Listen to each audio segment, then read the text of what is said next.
Um dos meus versículos preferidos em relação a esta questão das Escrituras, que tem a ver tem não só a ver com a educação de filhos, mas também com a ideia que a Bíblia é a palavra de Deus, está na segunda carta de Timóteo, no capítulo 3, quando Paulo está a escrever a Timóteo, e que lhe está a relembrar no capítulo 3, no versículo 14, que diz assim: Tu, porém, permanece naquilo que aprendeste e de que foste inteirado, sabendo de quem o tens aprendido, pois desde a infância sabes as sagradas letras que podem fazer-te sábio para a salvação, pela fé que há em Cristo Jesus.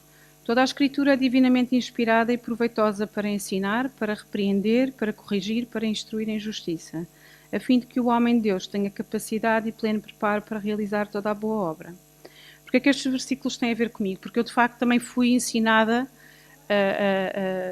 nas Sagradas Escrituras, mas preciso continuar com esta percepção e com este conhecimento do que é que são as Sagradas Escrituras para a minha vida. Eu recordo-me quando tinha filhos mais pequenos, na fase em que eles estão sempre a ser amamentados ou cuidados, lembro-me que a minha cabeça não processava mais do que muita informação ao mesmo tempo. E apesar de ser uma pessoa que gostava muito de ler, lembro-me que houve uma altura que praticamente não li. Aliás, eu costumo dizer, eu não sou assim, não cresci a ver muita televisão, mas se puder dizer que o pior fase mais negra da minha vida em relação às piores coisas que se podem ver na televisão foi nessa fase, em que eu sentia-me tão cansada que a única coisa que fazia era sentava-me ou para dar de mamar ou ligava e via qualquer coisa que aparecia à frente. E hoje ponho-me a pensar, porque é que eu durante aquele tempo não pegava em alguma coisa para ler, mas eu achava que a minha cabeça não processava. Isto tem a ver com o quê? Tem a ver com as diferentes fases da vida. Há fases de que, de facto, ou por doença, ou por incapacidade, ou por cuidado dos filhos, ou até por outras limitações que existem, nós, de facto, temos mais dificuldade com a leitura e com o estudo da palavra. Outra das dificuldades que eu tinha com a Bíblia, principalmente nesta fase, é que numa fase de muito cansaço, em que me sentia particularmente cansada, eu não sentia, e às passagens que achava que poderiam ser mais consoladoras, que me traziam mais paz, e aos salmos, e de facto a Bíblia não me trazia o conforto que eu desejava, ou que eu estava à espera e que eu queria, e portanto facilmente desistia. Uma das coisas que fui descobrindo nesta história de dedicar mais tempo ao estudo dos livros da Bíblia é que não é suposto a Bíblia ser um livro que nós vamos buscar. Tenho uma ilustração boa que serve com os bebés, por exemplo. Existem aqueles slings, aqueles panos onde se põem os bebés supostamente para acalmar, não é? E há mães que dizem: ai, meu filho nunca gostou disso, ele odiava isso, eu metia-o lá e ele desatava aos gritos. E o que é que acontece? A maior parte das mães que compram esses panos, e aconteceu também numa fase comigo, compram o pano a achar que aquilo vai ser o tranquilizador imediato. Eu descobri que, por exemplo, para aquele pano ou para aquele sling ser o tranquilizador imediato, eu tinha que pôr os meus filhos em alturas em que eles não estivessem a chorar, para eles se sentirem bem, terem boas memórias de estar ali. Para quê? Para que quando estivessem a chorar, aquilo fosse um sítio de conforto onde eles iam voltar, certo? Então, até aconteceu com algumas mulheres da nossa igreja, depois mais tarde experimentarem, dizer: olha, experimenta quando está a dormir, quando acabou de comer, quando não está nada de mal a acontecer, colocar lá para ser uma recordação boa, para depois então poder ser um tranquilizante.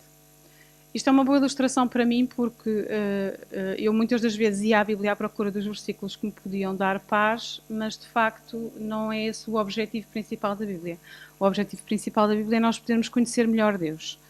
Eu sei que, não sei se são todas aqui da igreja, mas sei que algumas de vocês estiveram a estudar o livro Mulheres da Palavra, da Jen Wilkin, que fala muito sobre esta ideia, sobre a Bíblia não é um manual de autoconhecimento, não é um livro que nós lemos para nos conhecermos melhor. É um livro que nós lemos para conhecermos melhor Deus e, em consequência, conhecermos melhor a nós. Aliás, uma das tónicas, uma das frases principais que estes cadernos de estudo têm é exatamente isso. É nós descobrirmos ao longo da Bíblia ao longo do texto que estamos a estudar, um atributo de Deus que nos falou mais e em contraste aquilo que nós somos. Por exemplo, leio uma passagem bíblica e vejo claramente aqui que Deus é fiel. E então há sempre uma frase para completar que diz: descobrir que Deus é, nós pomos um atributo, neste caso fiel, ou Deus é amor, ou Deus é misericordioso, ou seja o que for, mostra-me que eu sou sempre em oposição àquilo que Deus é, não é? A natureza santa de Deus, eu sou em oposição. Portanto, quando eu descubro que Deus é fiel, eu descubro que eu sou muitas vezes infiel. Quando eu descubro que Deus é misericordioso ou piedoso, eu descubro que muitas das vezes eu não tenho misericórdia ou sou impiedosa. Portanto, a lógica do estudo da palavra é sempre começar por Deus e depois passar para nós, para o nosso... O que é que isso quer dizer em relação a nós? Já falei dessa parte de ir à procura de paz. E essa ideia de buscarmos, como no sling com o bebê, de buscar só o conforto e não só a exposição. As pessoas que eu conheço que melhor conhecem a Bíblia, ou mulheres que para mim são um exemplo, que conhecem bem a Bíblia, são pessoas que, uma delas estou-me a lembrar, não é uma pessoa que tenha uma particular instrução, são geralmente pessoas um pouco mais velhas que eu, é certo. São pessoas que nem sempre, uma ou duas, que não estiveram expostas à Bíblia a vida toda, algumas até começaram a conhecer a Bíblia mais tarde, mas são pessoas que têm um conhecimento tão bom da Bíblia que em qualquer circunstância elas sabem dizer um versículo, uma passagem, saber onde se situa o quê e porquê. Porque basicamente todos os dias se dedicam a abrir a Bíblia e começar a lê-la continuamente e estar simplesmente expostas a ela. Outro dos desafios, e isto depois tem a ver com as fases da vida e que foi uma das coisas que eu descobri acerca de mim, é quando nós começamos também a ter uma família, ou quando começamos a ter alguém à nossa volta. Também me aconteceu alguém recentemente chegar à fé e começar a fazer perguntas mais profundas e eu não sabia muito bem como é que as havia de responder, porque para mim havia conceitos com os quais eu tinha crescido que eram tão óbvios que quando alguém me perguntava eu... pois, pensando bem, eu vou ver melhor isso e depois na próxima semana. E isso aconteceu comigo várias vezes. E isso expôs a minha falta de conhecimento também. Neste livro da Jen Wilkin, aliás, ela é uma das razões porque nós temos vindo a traduzir estudos dela, é porque, de facto, ela é uma pessoa que me influenciou muito de há uns anos para cá, por causa da internet e do estudo da palavra. E neste livro dela, ela fala dos 5 P's do estudo saudável. Que eu creio que são fáceis de decorar. Em português também dá para ser em 5 P's. Portanto, a primeira é estudar a Bíblia com propósito, portanto, a intencionalidade, nós escolhermos ler e estudar a Bíblia independentemente de à partida estarmos a compreender ou não. A segunda é a perspectiva, e isso já podemos falar na introdução do estudo de Tiago, que é, nós antes de lermos um livro precisamos de saber mais ou menos quando é que o livro foi escrito, por quem é que foi escrito, se conseguirmos saber, para quem, qual é que era a realidade, porque ao descobrirmos o contexto histórico e os destinatários, no fundo, se for uma carta, por exemplo, nós conseguimos perceber melhor qual é que era a realidade da altura e como ela se aplica aos dias de hoje. Paciência é o terceiro P, ou seja, não desistir. Depois é o processo, e aí eu já posso falar melhor. E o último é preces, é a oração. Tem a ver com a oração da palavra. Outra das minhas falhas que eu tinha, eu chamo Ruth, não é? Então, o livro de Ruth só tem 4 capítulos. Quando eu não percebia nada do que o pastor estava a pregar no sermão de domingo, eu abria no livro de Ruth e lia o livro de Ruth. Isto agora é mais ou menos 20 minutos, 30 minutos, lia novamente o livro de Ruth. Portanto, eu sei o livro de Ruth mais ou menos de cor. E achava que o livro de Ruth era um livro para mulheres.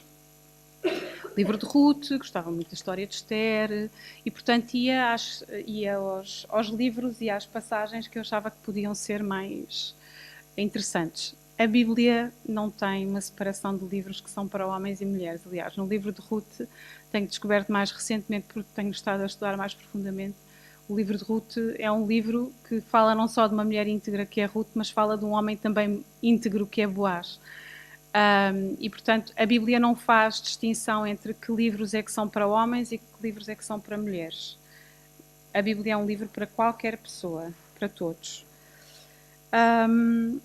Por último, uma das dificuldades maiores que algumas pessoas colocam, e algumas pessoas, tenho uma irmã lá da minha igreja que eu costumo visitar, que é assim, já tem 86 anos, e ela já tem muitas dificuldades a ler a Bíblia porque já vê muito mal, mas é uma pessoa que conhece bastante bem a Bíblia e é convertida há muito pouco tempo, que é as limitações que nós sentimos, não é? Umas são mais novas, outras são mais velhas, e há de facto fases da vida em que, ou por desânimo, ou por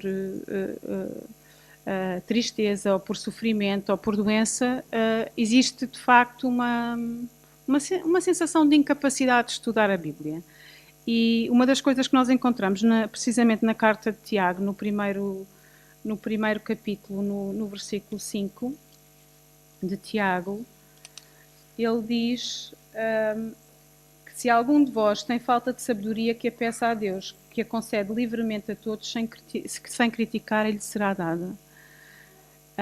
Independentemente da altura da vida em que nós estamos, com ou sem saúde, com ou sem alegria, com ou sem paciência, se nós pedirmos a Deus que Ele nos dê sabedoria e que nos ajude a amar a Sua palavra, Ele vai dar dentro das nossas limitações e das nossas capacidades. Deus não vai negar o pedido que nós temos de sabedoria e de desejar estudar a Bíblia. Portanto, esta é a minha primeira introdução em relação ao estudo da palavra. Eu posso a seguir explicar mais ou menos como é que funciona este estudo. Não sei se até agora, neste momento, tem alguma questão para colocar.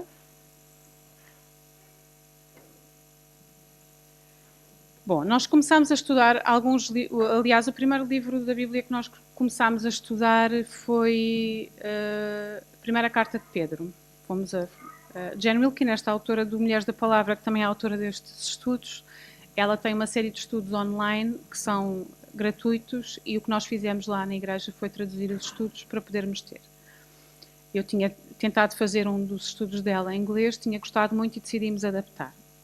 Então, como é que funciona o estudo? A primeira coisa importante a dizer é que o estudo da Bíblia e o estudo de um caderno, seja ele qual for, é um estudo individual.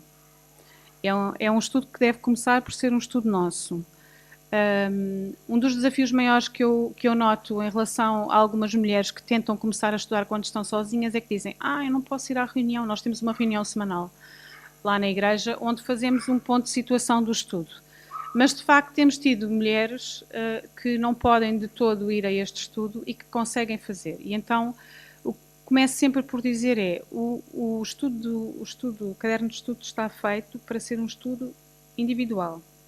Não está dependente de reuniões de mulheres, não está dependente de alguém explicar exteriormente. É um estudo que está feito para ser sozinho.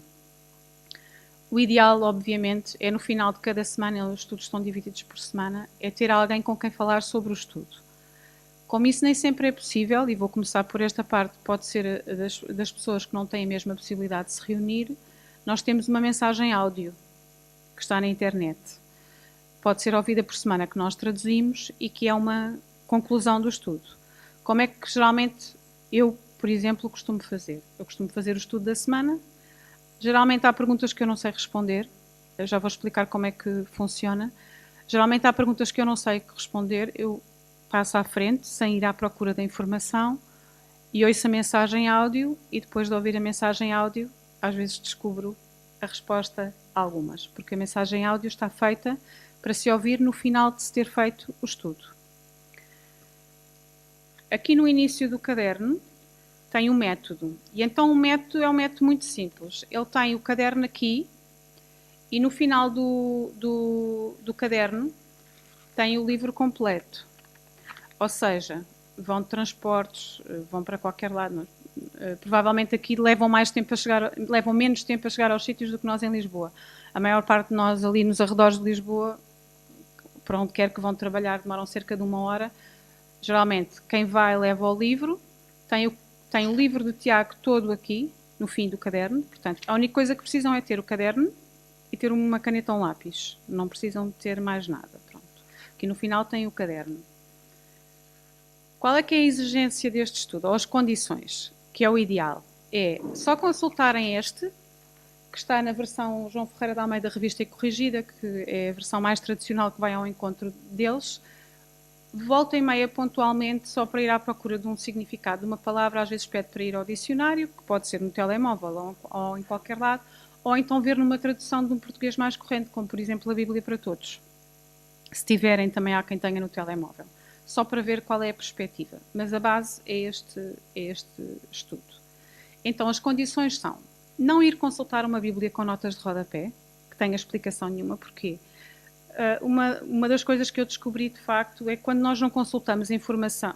nós temos as notas de rodapé que podem nos dizer alguma coisa, só que o problema é que elas nos dão a ilusão imediata que nós estamos a esclarecer uma coisa, só que a nossa memória vai no instante. Enquanto que se nós ficarmos com aquela dúvida a persistir e demorarmos mais tempo, às vezes, a encontrar o caminho, mais facilmente a memorizamos. Essa é a minha experiência.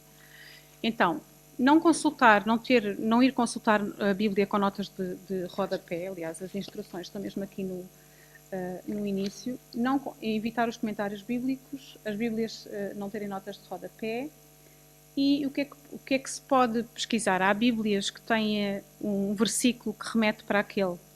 Aí podem ir consultar essa referência bíblica, ter um dicionário, ou no telemóvel, ou em casa, e consultar outras traduções da Bíblia. Que, geralmente nós, além desta, recomendamos a Bíblia para Todos, porque é a mais diferente e mais português corrente que encontramos. E depois tem aqui a cópia do texto, que nós, os estudos da Jane Wilkin no original não têm a cópia do texto no final, nós incluímos para ser mais fácil. Aqui, por exemplo, o estudo da Carta de Tiago tem 11 semanas. Cada semana elas não estão divididas por dias. Portanto, o que é que acontece? Pode-se dar o caso de alguma de vocês pegar na semana, começar a fazer o trabalho, entusiasmar-se e faz tudo de seguida. Não está dividido por dias de propósito. Se for o caso de não conseguirem, vão dividindo e fazendo como podem.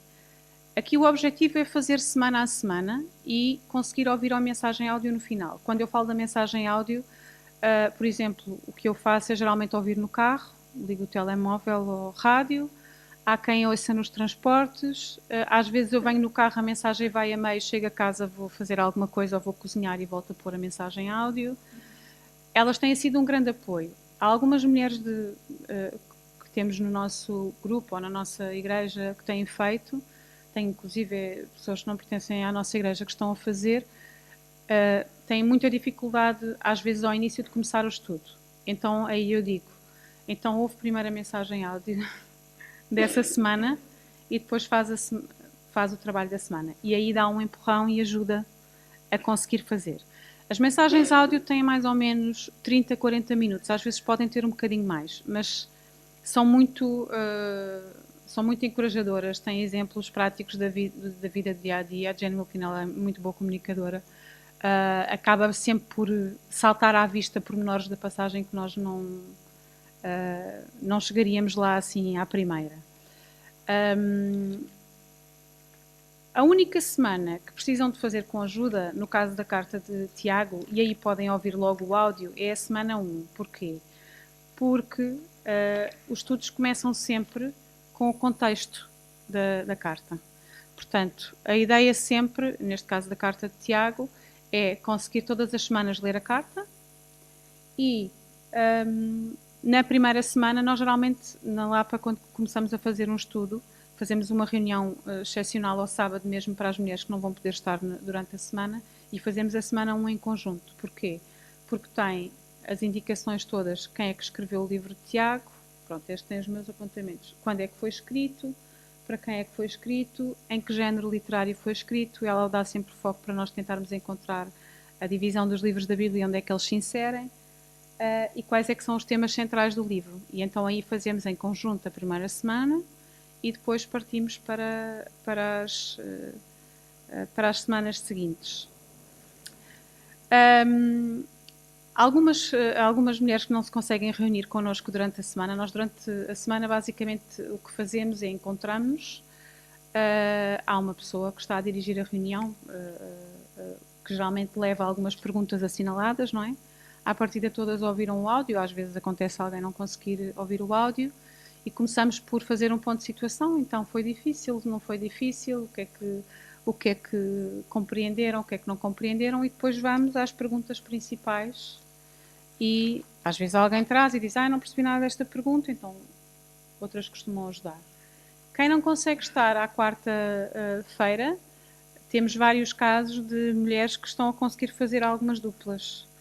Ou que falam por WhatsApp ou por mensagens, ou que se encontram, vivem ao pé uma da outra. Há até duas moças jovens que, antes da reunião de oração de quinta-feira, se encontram uma hora mais cedo para fazer o estudo em conjunto. Portanto, há casos de pessoas que não podem durante a semana e que se juntam. Qual é que é a realidade das nossas mulheres? Eu disse que estou em casa. De facto, na igreja temos tido uma geração mais nova a dedicar mais tempo à família, mas do grupo mais ou menos de 20 mulheres que conseguimos ter durante a semana a fazer o estudo, ontem eu estava a tentar pensar, das 20, uns 30% ou mais têm trabalhos, ou seja, não quero passar a ideia que o facto de conseguirmos ter uma reunião semanal é para quem pode, ou para quem tem tempo, ou para quem não tem mais nada para fazer. Acho que não existe ninguém que não tenha mais nada para fazer, mas às vezes existe essa ideia que há pessoas mais livres que outras. Temos desde pessoas que têm horários flexíveis e que trocam a folga, enfermeiras, professoras, uma costureira, que vêm de diferentes setores e que conseguem libertar aquele período da semana para estar juntas e que são bastante fiéis. Portanto, é possível ter uma reunião durante a semana, é preciso querer. O nosso grupo, quando começou em 2012, acho que em 2012 eu era a única que tinha filhos. Eram tudo meninas assim mais jovens, que trabalhavam e trocavam folgas, a tal enfermeira. Éramos 5. E durante muito tempo fomos assim um grupo mais pequeno, mas como começámos a ver, começámos a ter a alegria de conseguir fazer coisas em conjunto, e também neste processo aqui dedicamos algum tempo à oração. Geralmente organizamos o nosso tempo de oração com base nos desafios que o caderno tem. Tiramos algum tempo também para assumir as nossas dificuldades. E, aliás, costumamos usar sempre um esquema que também acho que é a Jane Wilkin também que fala no livro, de confessar, adorar, pedir e agradecer. E então, neste momento final da nossa reunião de período de oração, geralmente expressamos as nossas dificuldades. Quando descobrimos quem Deus é, e é muito engraçado, nós aqui no final do livro também foi uma coisa que eu coloquei, que no livro original não tinha, coloquei só uma lista dos atributos de Deus, porque geralmente nós mais facilmente vemos que Deus é amor, que Deus é fiel, que Deus é os atributos mais normais, não é? Então aqui no final do caderno tem os atributos de Deus e tem uma data deles que dá para... no outro dia eu, em vez de pôr paciente, coloquei longânimo. Deus é transcendente, Deus é verdadeiro, Deus é irado, é sábio, é digno, é incompreensível, é infinito, é ciumento, e tem a descrição de cada atributo de Deus. Então, nesse período, quando nós descobrimos que Deus no outro dia era todo-poderoso. Quando eu descobri que Deus é todo-poderoso, descubro que eu não tenho grande poder de controlar nada, nem de mandar em nada. Nesse momento, geralmente, quando alguém partilha uma dificuldade que tem, e tiramos um tempo de oração para isso. Depois, nesse tempo de oração, geralmente também dedicamos algum tempo só a agradecer pelo que Deus é, tempo de adoração, e depois temos um período de intercessão, que geralmente tem a ver com necessidades mais imediatas ou de alguém ao nosso redor. e temos sempre, por cada motivo de intercessão, temos de ter sempre um motivo de agradecimento e que muitas das vezes tem mais a ver com a nossa vida, não é? Geralmente quando adoramos é acerca de quem Deus é e quando agradecemos é acerca de algo com que Deus nos abençoa ou com que abençoa alguém. Portanto, basicamente esta era a partida que eu tinha para dar. Estou disponível para poder esclarecer alguma dúvida em relação a isto, ou se eventualmente queiram fazer a primeira semana do estudo de Tiago, também pode ser. Tenho aí os cadernos. Como é que acham melhor? Querem?